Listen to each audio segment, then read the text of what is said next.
పరివర్తన తనంత తాను మార్పు చెందితే అది సద్బుద్ధితో ఉంటుంది.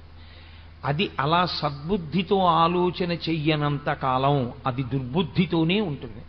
మీకు నేను ఇంకొక మాట చెప్పవలసి వస్తే, యథార్థానికి శరీరమునకు ఎంత బలమున్నది అన్న దాంతో అతను సృష్టించేటటువంటి ప్రమాదమునకు సంబంధం ఉండదు.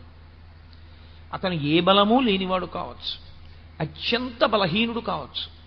అతనేమి నిజంగా నలుగురు వచ్చి కలియబడితే నలుగురిని పడగొట్టగలిగిన శక్తి లేనివాడు కావచ్చు. కానీ అతని మనస్సు మాత్రం మహాక్రూరముగా ఉందనుకోండి, అతని మనస్సు విషపు పురుగుగా ఉందనుకోండి, అది చాలా క్రూరమైన ఆలోచనలు చెయ్యగలిగితే అతని క్రూరత్వము ఎంత దూరం ఉందో ఆ ఆలోచనని బట్టి అతని శరీరము అంత బలవంతరము కాకపోయినా అతను సమాజమునకు ప్రమాదము చెయ్యగలడు.